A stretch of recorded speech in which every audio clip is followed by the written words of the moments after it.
Danny Sanders.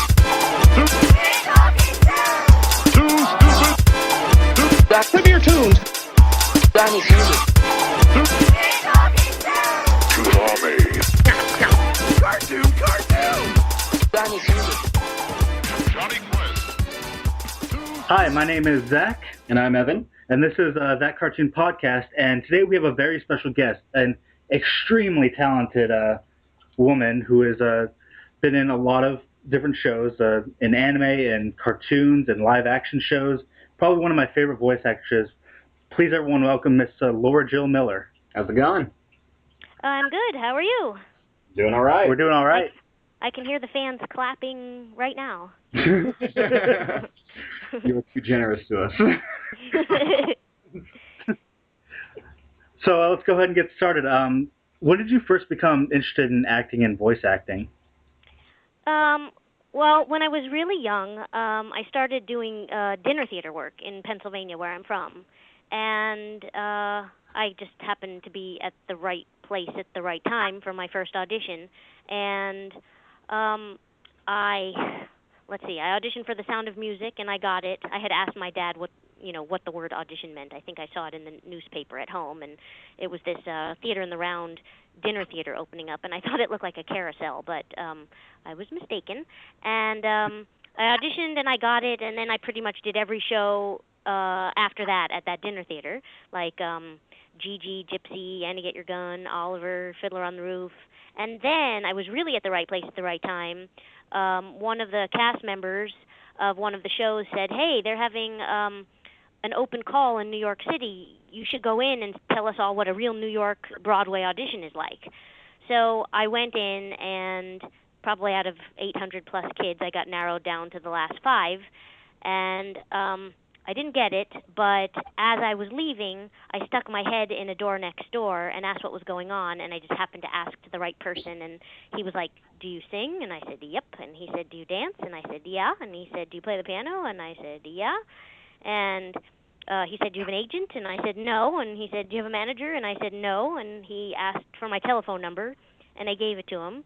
And then I got yelled at. No, and because you're not supposed to give your phone number to strangers. But the next day, I ended up with a callback for a new Broadway touring company, and then a show for The Music Man with Dick Van Dyke. And I had already done Music Man at this dinner theater in Pennsylvania. So, I mean, I knew the lines, I knew the song, I could tap dance, I could play the piano, as my character Amaryllis did. And I booked my first, Broadway show, like, by accident. And that's how I got into acting. That was a long answer. No, that was fantastic. Wow, I didn't know that you started out as a Broadway actress. Yeah, mostly musical theater, and then I did this Broadway show with Dick Van Dyke. Actually, Christian Slater was in it, too, before he was Christian Slater.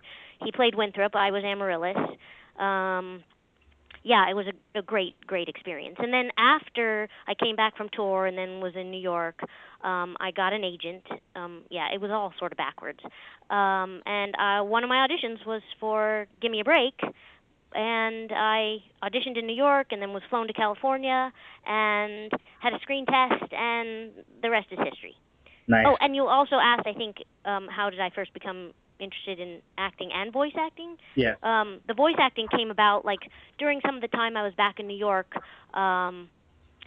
Like as a little kid, I wasn't one of those blonde-haired, blue-eyed, button-nosed, cute Procter & Gamble little kids that they all hired. So there were these other kids like me who we did the voiceovers. And, I mean, I sounded young, and I had no accent because I wasn't a New Yorker. And so I was doing, like, commercials and stuff, a lot of voiceovers then. But voice acting, like, for cartoons, that didn't happen until, like, way later, and I came back to California in 2000. So there was a long hiatus from voice stuff. Nice. All right. What do you consider your first major role in acting? Oh, well, I mean, I would say a Broadway show is pretty major. Yeah. But then Give Me a Break on television is pretty major. But it's funny because I feel like they're all major because they were all such important things in my life. I mean, all the shows that I did back home in Pennsylvania. But I mean, in show business, like being on Broadway is pretty cool. Being on a television series is pretty cool. I did a movie called Touch and Go with Michael Keaton and Maria Conchita Alonso. That was neat. And then all this voiceover stuff, which is like my favorite thing to do. So. All right. What do you consider like to be the main difference between something like stage acting to live action, like television acting to voice acting? Oh, well, live acting. I don't know what you call it. Stage or screen. Well, okay. The difference between that and voiceover, you can play anything. Um, where on television or in a Broadway show could I play like a lamb or a dog or, a superhero or something like that? The difference between anime acting and then like um, general animation stuff. The anime stuff, you're in a booth, usually all by yourself, and you are syncing to picture. The picture is already done. That's for shows like Digimon, and I did Naruto, and I think Blood Plus, and those kind. The other kind of animation, like Juniper Lee and Clifford and Wubsy and Huggle Monsters and Psy Girls and Doc and all those. There's a lot more freedom in the script, and we ad lib even. In fact, sometimes we're supposed to. And most of the time, they're done with the cast in the recording booth. Actually, Doc is a little different. We record that alone most of the time. But the difference between, I guess, anime, like I said, and the regular animation that I'm pretty much doing now is the difference between that the animation isn't done ahead of time. The animation is done after we do it, so we have a lot more freedom. Nice. And how does that compare to something like video game voice acting? I don't do that many video games because a lot of video games have like warrior princesses and stuff, and I'm just not a warrior princess. I'm more like, a lamb or a dog. But video games also are a little bit like, I think most of the time we're in a booth by ourselves. Let's see, I did The Blob, a few of those. We were actually, the cast was in there for that one. I just don't do that many video games, so I wouldn't be the one to ask for that question. Okay. All right. Do you have any roles that you've done that you consider your favorites? Oh, in live action or in animation? Just in general. I mean. Oh, okay. Well, I can't pick. They're all my favorites. I mean, give me a break. Doing that show was just such a big part of my life. I mean, I did that for over 6 years. They were my family, and all of my formative years were spent on that set, and I loved every minute of it. There's not a lot of child stars, I guess, who could say that they just loved their life growing up in show business and in the limelight. So that was just a big part of my life. I mean, going on the road with Music Man was a pretty cool thing with Dick Van Dyke. And then all the animation stuff. I mean, when I got Clifford's Puppy Days, that was sort of my first big role when I first came back out here. And, that made me think, hey, I can stay out here. I'm competitive in this business. And so that was like a big deal because it was sort of my big breakthrough first big lead role in animation. But, everything's my favorite after that. I was Juniper Lee. I mean, I fought monsters, and I'm the most adorable, loving, cuddly lamb on Doc, and I'm Henry Huggle Monster. Like, they're all my favorites. They're all my favorites. So stepping back, I gotta ask, what was it like working with Dick Van Dyke? Oh, he was so cool. I totally remember meeting him the first time and thinking, oh my gosh, your feet are so big. He was so tall to me, and he had these big, huge white sneakers on. He was really nice. I mean, he was really, really nice. I mean, when you're on a tour, the cast gets really close. I mean, I was a kid, so, mostly I hung out with Christian. We roller skated everywhere. And we traveled around the United States, so, like, our first place was Reno, Nevada, and we lived in a hotel, motel, and roller skated to work, which was, at a casino, and it was cool. Yeah, we had a lot of long sit-downs for that tour. It wasn't like a bus and truck or anything. It was like we were 8 or 10 or 12 weeks in Reno and 12 or so weeks in Los Angeles and San Francisco, and then we were in Minneapolis and Chicago. We hit a lot of big cities. He was very nice to work with, very kind, very funny, very talented. I mean, he was really good. I don't know why we closed so early on Broadway. You mentioned rollerblading when you were a kid. Do you have any hobbies that you enjoy outside of voice acting? Oh, well, let me correct you. That was roller skating. That was not rollerblading. Hobbies, well, when I haven't injured my back, which is, I love hiking and I like swimming. I love hiking. All right. Awesome. If there's any character that you could choose to play, do you have like anybody that you would really want to do? Well, let's see. Well, in animation, anyone. I mean, that's the beauty of animation. You can do anything. I mean, who would think that, I couldn't even make up half the stuff that I do in animation. I'm going to be a Asian girl who fights off monsters. I mean, so in animation, anything, I just love the work. On camera, a character. No, I don't know. I have a friend who ran away with the circus. I would love to be in a movie and play her and do her life history. That would be pretty cool. Nice. So, is there? Yeah, I mean, you've been doing voice acting pretty much your whole life, essentially, at this point. Is there any advice you'd give to people who are up and coming or trying to get into the business? Oh, for voice acting, sure. I mean, my advice would be, and again, this is really just for animation. This isn't really like for the other kind of voice acting, like for commercials or promos and stuff. But in animation, I would say that you have to be an actor first.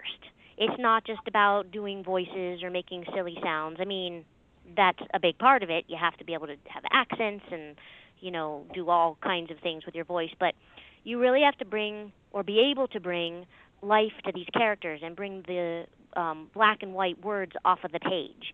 And that takes acting skills. And also, so many of the cartoons now, we sing. I mean, Doc McStuffins, we sing 2 or 3 songs every episode. Same with Henry Hugglemonster. You have to be an actor, singer. I would suggest for people, if they're in their hometowns, like do plays, get involved with theater. Again, in animation, like everyone who does cartoons, they're all actors, singers, comedians. They're performers. They're not just like, hey, I can, I have a funny voice, I can do that. So I guess that would be my advice. Yeah, and I have to say, I really appreciate some of the stuff that you've done lately, especially like Henry Hugglemonster. I watched an episode of that recently, and I think it's a fantastic show for younger kids. Do you have any comment on that?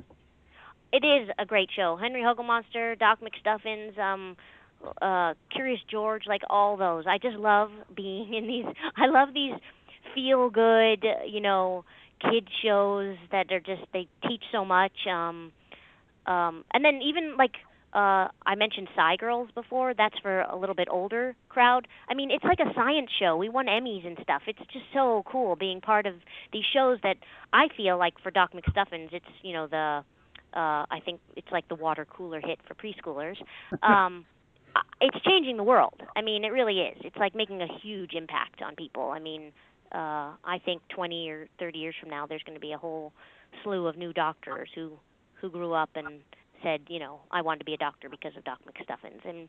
And the things you hear from parents about taking their kids to doctors and pediatricians, and the pediatricians writing these letters saying, oh my gosh, my practice has completely changed because kids now come in and say, look, there's an otoscope. I mean, it's amazing being a part of these shows that just make such an impact on the world. And I know that sounds so funny talking about cartoons, but it really does. I do believe that cartoons can make a huge impact on people, especially in the developing years, like between the ages of like 4 and 10. You have a lot of stuff that can develop in the brain, and I think shows like that really do help. Yeah. So to change gears a little bit here, we're going to talk a little bit about a specific show that a lot of people know you from, Digimon. So Sing theme song now. this is I don't think I could actually. Come to think of it. It's been a while, hasn't it? Yes. Well, it just got recently put on Netflix. Oh, for real? Yeah, first season in English and Japanese. Oh, cool. Except doesn't my character come in like second season? It comes in very late first season actually as a Oh, okay. role. We're currently doing a review show of it called the Digimon Digital Podcast, and we're going through 9 episodes at a time and basically reviewing the series. It's kind of interesting looking at. It was almost like a time capsule, looking back at the year 2000, kind of seeing how stuff like anime has developed through the years, especially just looking 14 years ago. So I guess I should go ahead and start by asking, how did you get your start on that show? Well, pretty much like all of the other animation, I had an audition. But this one sort of came about a little different because actually Digimon was my first cartoon that I did. I ended up having a meeting with the head of post-production at the time at Saban. It wasn't even really an audition. It was like just a meeting. And it came up later, and he said, we're having auditions for this show called Digimon. And I ended up having an audition, and then I didn't get it. And I was like, oh, well, no big deal. But apparently I did get it, and I just happened to hear months later because I got this call, and it said, they said, you got a part on Digimon. And I was like, oh, that's nice. I mean, I just thought, well, it was just like for one little part or one day or something. And I remember showing up, and everyone was there. I mean, from the producers, like everybody. And I walked in, and they, like, clapped, and they said, welcome to the show. And I was like, that's different. I just thought I was coming in for like one day on a little part on something, and they're like, no, you are the new girl, the Digidestined whatever, and I had no idea what they were talking about. But yeah, it was a big deal because it was my first cartoon that I got. Nice. And what do you think of the character that you played on there, Kari? Oh, I loved her. I thought she was very cute. I thought she had really cool hair. I liked her clothes. And, at the time I had a short haircut like that, and everyone was like, you look just like her. So, I mean, I didn't wear pink and yellow like that, but I could have pulled that off. But, yeah, I liked her. So, do you have any opinion on, like, the way that your character was kind of marketed? Like, how they had this big mystery on who the 8th Digidestined was? Oh, you mean, do I have an opinion? No. I wasn't aware of that. There was like this big mystery about me. Because see, I didn't watch it before I came on. Yeah. I mean, getting the part itself was a mystery to me because like I said, my audition, I just thought I was auditioning for this show, and then it was months and months later where, because again, I wasn't in pretty much the whole beginning of the first season, so they were in production for a long time before I came in. I know that wasn't there a big thing about who's the 8th Digidestined child, and was it going to be me or we'll probably Gatomon or do something? that on our podcast around like episode 3 because we're about to start working on episode 2, and yeah, it's an interesting show looking back on it. Well, you know more about it than me then, since you've been watching it. Yeah. Do you have any like favorite moments or lines from the show? Again, kind of hard to say because this was so long ago that we recorded this. And also, I don't really know what went on in the rest of the show. I know that seems really weird, but in anime, you come in and the script is in front of you, but they're like, okay, do line 7, 9, 14, 21, 307. You skip to your line and you get the beeps. You preview your line. You say it the way you're supposed to say it, and then you move on. And sometimes you have no idea what's going on in the show. So I don't have a distinctly favorite episode or line, but I do remember coming in for my first recording session, or one of the first ones, and I remember that it was like a big deal because I hadn't done any of this. So I was just learning things like what a carrot, a carrot on a typewriter looks like. That's you're supposed to take a beat because there's a breath because you have to match the lip syncs and stuff. But there was this point where, and I was learning as I was going. It would say effort sound, and you're like, well, what's an effort sound or a gasp or but then it was cut to Kari eating watermelon, and I was like, how am I supposed to do that? How am I supposed to eat watermelon in just with my voice? So I just remember that was like a big moment for me, thinking, wow, you can do anything. Well, I just find that very interesting, like just the dynamic difference between just doing like animation voice acting in America versus doing stuff that's been ported over from another country. Just because I thought, like, just from my ignorance, I thought that like a show like that would be done like way before they even started releasing it. But from the sounds of it, that they had already started like producing the show. Oh yeah, Digimon was like apparently a big deal in Japan first. In fact, I think Digimon was bigger than Pokemon. Yeah, so I heard. I was looking at. Yeah, it was done already. I mean, the show was done, and so when we do anime here, we just lip sync to what's already been animated. Yeah. Which is just, like I said, way different than the other cartoons I do, with the freedom that you have with the other cartoons. So it's a little more restricting, basically. Yeah. I mean, you still can bring your own take to it, but, within the realm of this line has to be done in 4.1427 seconds, and, you have to say it at this speed, and you have to take a breath at this time, and it has to end on a consonant or a vowel because her mouth is either opened or closed. So that has a lot to do with the writing, too. Yeah. Do you have any fun memories of working on the show? Again, long time ago. Yeah, but it was fun because it was my first gig. I mean, it was really exciting. I learned a lot on it. The people were all really nice. I mean, the let's see, some of the engineers, I think, and the directors, like, I still know them and see them. It's just it was great because it was my first. I came out to California with a shoebox full of cassette tapes of, voiceover stuff that I had done in New York, but they were just commercials and stuff. Yeah. And then just break into doing animation, and that was, again, my first one. It was a pretty big deal. Yep. And do you have any favorite fan works from that show? Like anything that fans have given you? Oh, I thought, that fan works? They're not just like drawings and stuff?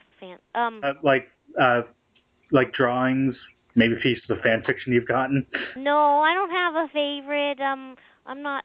I don't know if I was. Well, again, back then, how would people have sent them to us? I mean, I feel like, did I even have email back then? No, I mean, sometimes I peruse the internet and I see some cool fan work pics of, Kari and Gatomon and stuff. I mean, I think Kari was the cutest character, and Gatomon, and I love cats, so, it was just really fitting. And like I said, I had her haircut. But no, I don't have any favorites, but, hey, if people have them, you should send them in, or post them or something, and then I'll look and I'll see them. Definitely. Well, thank you so much for coming out.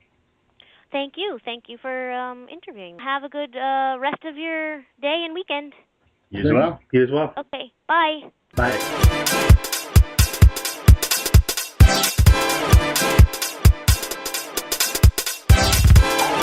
Back to your tunes. Danny's music. Back to your tunes. Danny's music. Cartoon! Danny's music.